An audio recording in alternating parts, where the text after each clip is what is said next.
So guys, thank you once again for joining us for our panel conversation. We have a lot of stuff to get through and we don't want the blinking red light or the hook.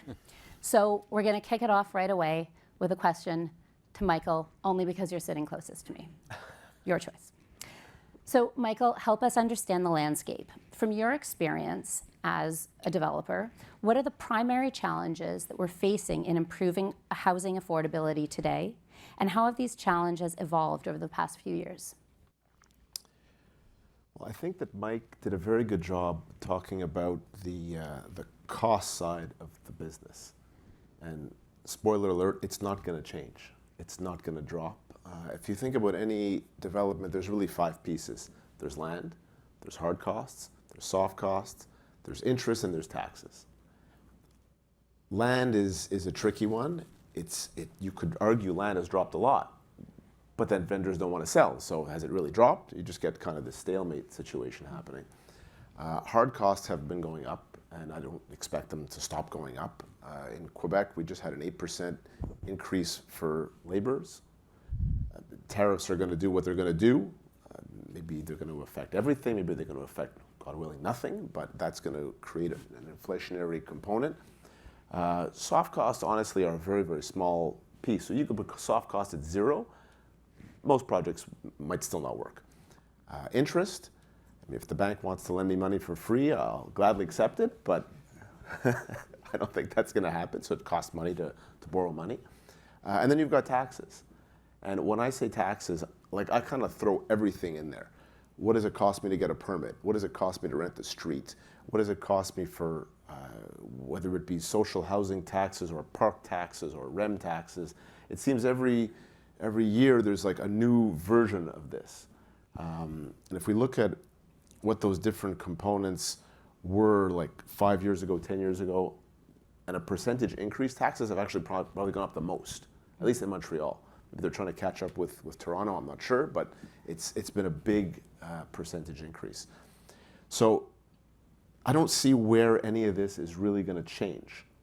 I'd like to explore kind of the other side of it, because that's supply, right? We're talking about affordability. What makes something unaffordable? It's because it's too expensive.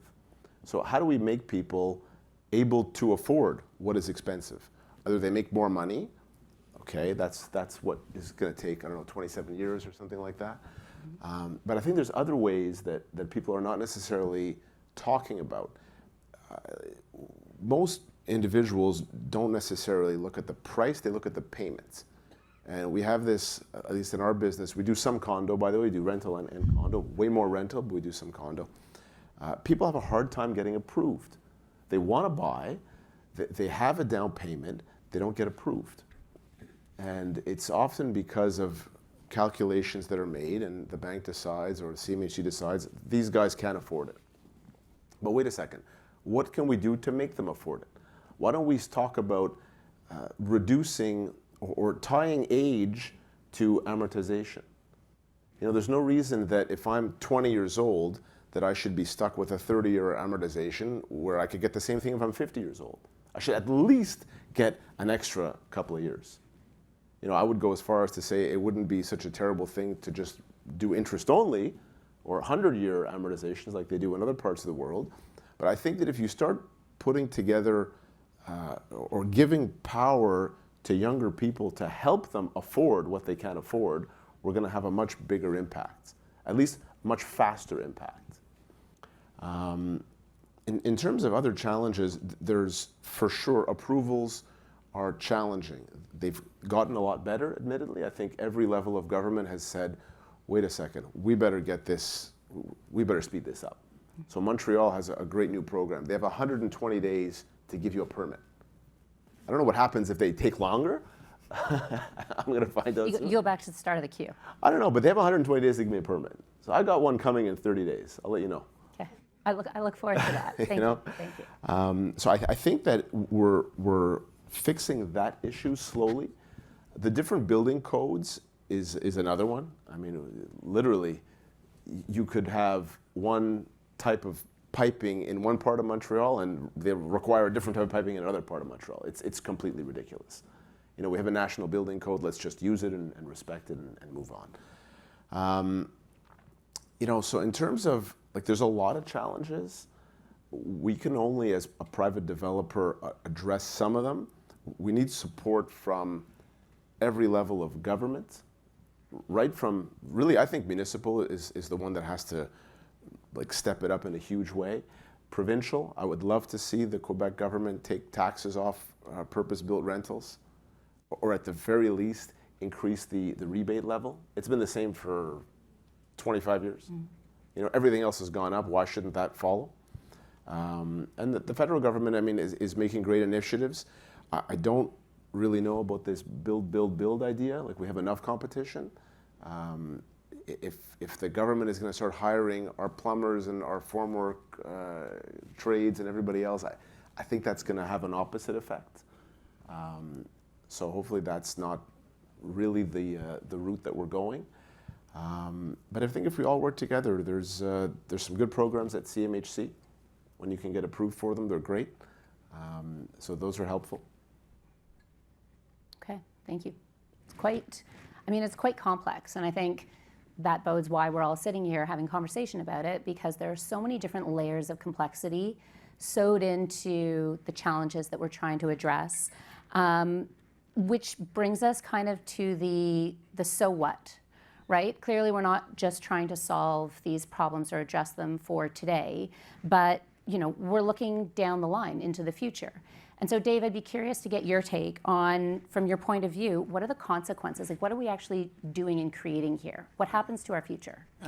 Thank you, Kate. And so we worked with Mike's organization. Sorry, Mike, we're not going to constantly call you out and say you're the source of the Nile on information here, but I'm sure you're comfortable with that.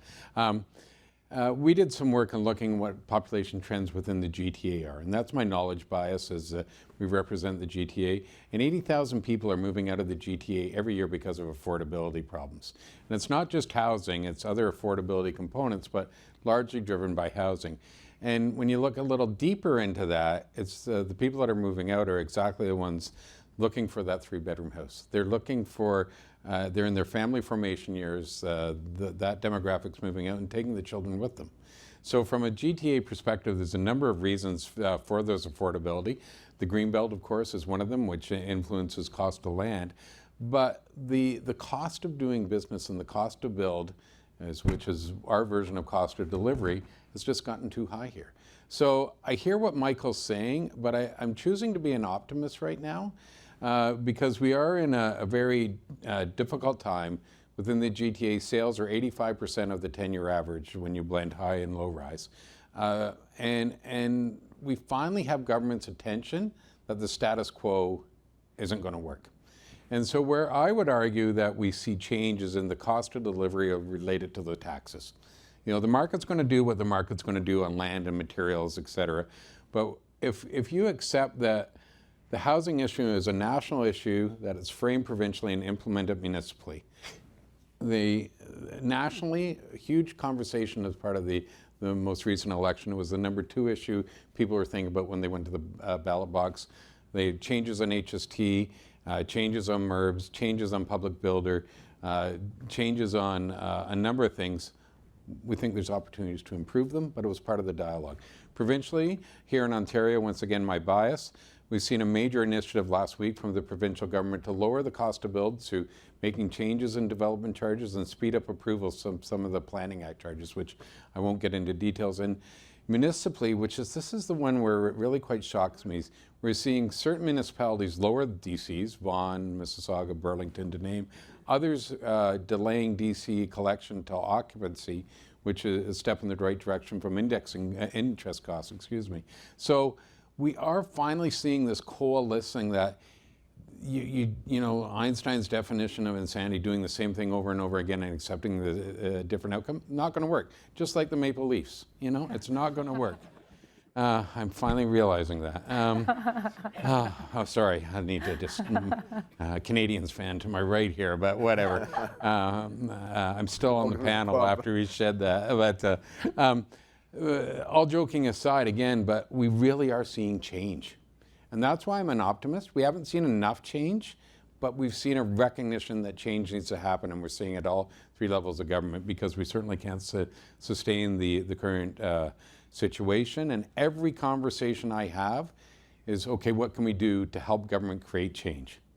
And so if you recognize it has real world impact of 80,000 people leaving the GTA every year, that to me is the evidence that we need to further accelerate the change that I described. Very interesting. And you're right. I mean, we see the same thing in Montreal where, you know, to use your term from earlier, we're hollowing out our city centers and everybody is fleeing the drive to quality. Now, your idea of partnerships and who does what brings us a perfect segue, so thank you for that, to the question that we have for Gila. We know that you're working really hard on Toronto's Regent Park revitalization, which according to your website, is viewed as the gold standard for reimagining challenged urban neighborhoods around the world through partnership, vision, and community. But when you say partnership, who are these key partners and how do you believe we can create synergies across these roles? So I'll stand by that gold standard comment and give a little bit of context for those who might not be from Toronto. Regent Park was a fully social housing community, 69 acres, 2,000 units of government housing in Toronto's downtown east. It was amalgamated under the City of Toronto's housing agency, Toronto Community Housing, who inherited a $2.6 billion repair backlog in the early 2000s and a really challenged, stigmatized neighborhood, and had to think creatively about how to solve that issue. So went out to the private sector and through a request for proposals process, eventually selected Daniels as their development partner. Daniels, the company I work for, is a private sector developer, and we've been involved in the neighborhood for the last 18 years as the city and Toronto Community Housing's private sector partner. What makes the Regent Park example really relevant as we're looking at today is it demonstrates a strong role for the public sector. Not the public sector as the builder, because we've already heard many of us don't believe that's the way to go, but the public sector as the mobilizer, making that land and that opportunity available so the private sector that has the expertise can step in, that can bring our experience, that can bring our creativity to the table. And I'll point to sort of two examples from Regent Park that would alleviate some of that housing affordability challenges. These are models we believe at Daniels can be taken on the road. One of them is a purpose-built rental building that Daniels partnered with Sun Life on building. This is 341 units, and the partnership made a decision to have 10% of the building as affordable housing. And we were able to secure capital funding as well as property tax waivers from the City of Toronto in order to do this. And worked with Wood Green Community Services to put a program together. Wood Green is a not-for-profit. They had a program called Homeward Bound for mother-led families transitioning from education and Wood Green housing into sort of mixed market housing. 10% of that building, 2 and 3 bedrooms, is now affordable through that partnership. That's a 49-year head lease with Wood Green. So the partnership knows we have that revenue coming in. Those units are fully managed, but there's affordability baked in. When we did our last condo project in Regent Park, one of the things we were hearing is, you know, we have folks I think in all of our urban centers that have really good incomes and can actually qualify for mortgages, but don't have down payments. And so we took it upon ourselves to create a shared equity mortgage program where we put $5 million in a fund that would lend shared equity mortgages so that down payments instead of 20% could actually be 40% and help folks qualify. Now that doesn't have to be a builder-led initiative. I think Mike talked about bringing other actors. You know, we need the not-for-profit sector if we're looking at affordability. $5 million funds aren't huge. Where's the role for philanthropy and corporate sponsorships in that? So I think those types of models, really being creative with what partners we're bringing in, depending on the product type, makes a real difference. Can I build on that point? Absolutely. I weren't do that. I We're might good, do we're this. good. Yeah. But I think that's exactly the point, right? When you look at the federal government's public builder initiative, we don't need more builders. Everybody, many representatives in this room, we need to be creative on how we partner with governments. There's examples in other countries that what is the role of government? Providing land, federal lands, maybe provided on a lease hold basis for a period of whatever it is, 99 years. Clearing the way for approvals, it comes potentially with conditions, and let the builders do what they do to bring supply on. Because I truly believe unless we get a different mindset on how we address these things, and similarly with GST, don't limit it. If it's a good idea, it's a good idea. Mm-hmm. And don't limit it to first-time homebuyers, and partner with the sector to address that from a very specific affordability point of view. So I think the Region Park example is perfect on how we can operationalize what the government talked about during the election, but in a partnership way as opposed to a competition way. So as I was listening to the story again, it occurred to me, we know what to do, we just have to do it. We just have to execute. Yeah. Exactly. Okay, sorry, I'm gonna go going. rogue on that too. You've officially lost control. Yeah, That's okay. conversation. Work your Because stuff. I want to say Regent Park is just one example, Right. and there are other great ones. And I want to touch on, Dave, sort of the lease model.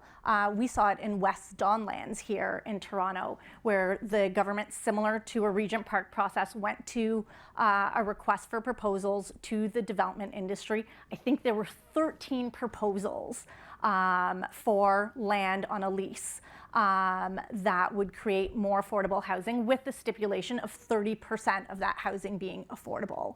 So when the government leads like that, clearly the development sector responds. Mm-hmm. And Kilmer, Tricon, and Dream were the successful sort of development group in that. And that community now is award-winning, recognized around North America. And so I think that's when we're talking about a role for government. It can be that catalyzer. Funding and financing is critical, but I know many of us probably say this. We certainly say it at Daniels, but it all starts with land. Mm-hmm. Yeah, we agree. And I know, Mike, this is something that we've often talked about in our conversations when we're looking at projects, is it all starts with land. Now, you guys have thrown out some really great examples and some good ideas. I want to get your input as well, Michael, when we're looking at this affordability issue, and we always have to balance, the feasibility of it, the financial viability, the profit, and also the need for the affordable housing. So building on their examples of suggestions, what strategies have you found effective in your balance in Montreal? Well, I think we saw this coming a few years ago, where the nominal price is kind of the most important thing, right? It's not the price per foot that we all look at on our spreadsheets. It's what is the cost for somebody to rent, whatever it's going to be, a 2-bedroom, a 3-bedroom per month. So our knee-jerk reaction, and in retrospect, I don't know how far this can really go, is we just made smaller units. So that studio that was once 500 feet became 450, became 400, and so on and so forth for 1-bedrooms and 2-bedrooms. So that helped affordability in a roundabout way. We try to include, and again, it's a small strategy, but people like it. We try to include a ton of amenities. So if you live in a Mondev building, you don't need a gym membership. It saves them whatever it is, $100 a month. We include all utilities. We'll get a better rate at Hydro-Quebec, so that saves a little bit of money. And we're attacking it from kind of every different angle. And obviously we take advantage of programs that enable us or incentivize us to put affordable units into the buildings. But that leads, not everybody wants to live in a small apartment, right? That's, I think somebody brought it up in the audience, people are leaving to go into bigger units. So we have this new idea that it's going to be a fully rental community. We bought the equivalent of 2 massive city blocks, and we're going to have everything on these sites. It's going to be townhomes, duplexes, triplexes, apartment buildings. So literally everybody from the kids to the grandparents can live on this site. It's still in its infancy, so we'll see how it goes. But I think that might be something that's to be built on for the future. That also protects kind of the multi-generational, as you were saying, which is an important thing. Yeah, and brings more product type. Yeah. You know, which again is still all going to be rental.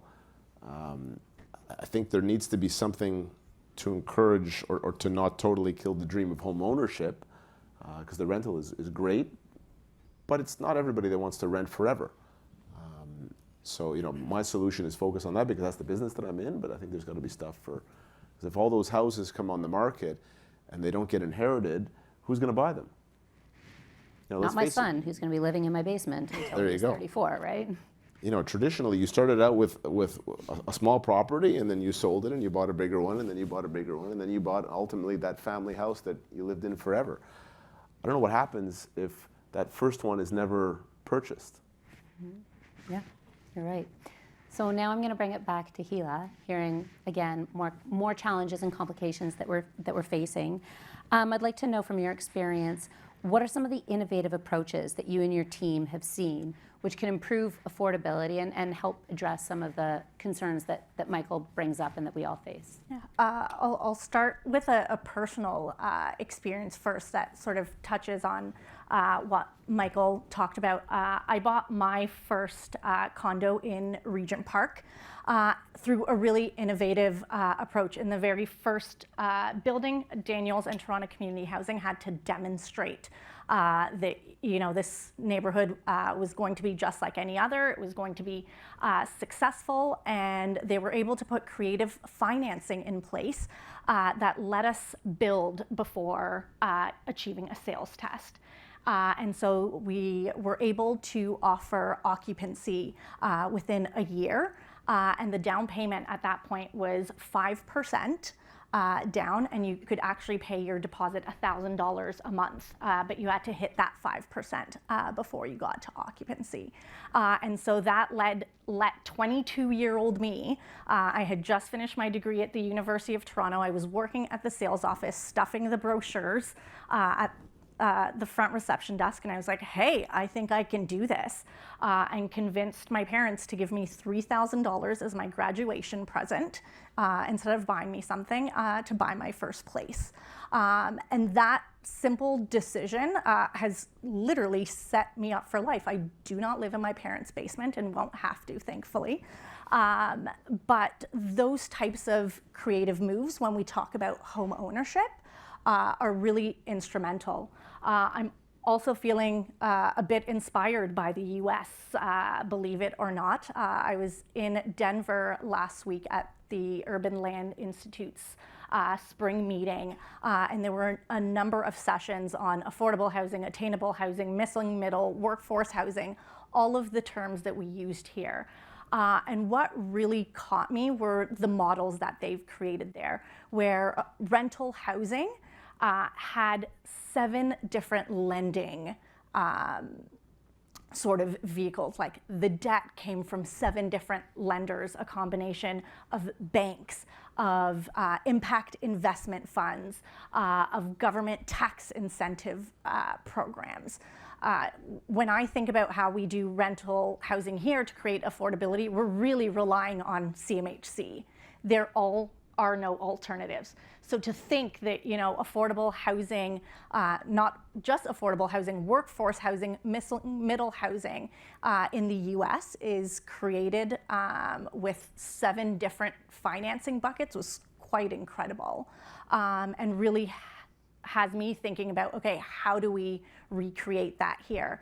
We have the likes of the United Ways, the community foundations. Those are all groups in the US. The banks, through Community Reinvestment Act financing, are investing in attainable and workforce housing. So, I mean, I'm really coming back to my earlier point of like, let's expand our reach on who's involved. You know, traditionally it's government looking at the private sector looking at government, and it's just not broad enough. And then really excited that there is a national foundation now being created in Canada. I think they'll work nationally, called Partners for Affordable Housing, that will hopefully raise philanthropic dollars to invest alongside not-for-profits and developers in building more affordable housing. So that's some of what I'd like to see. Excellent.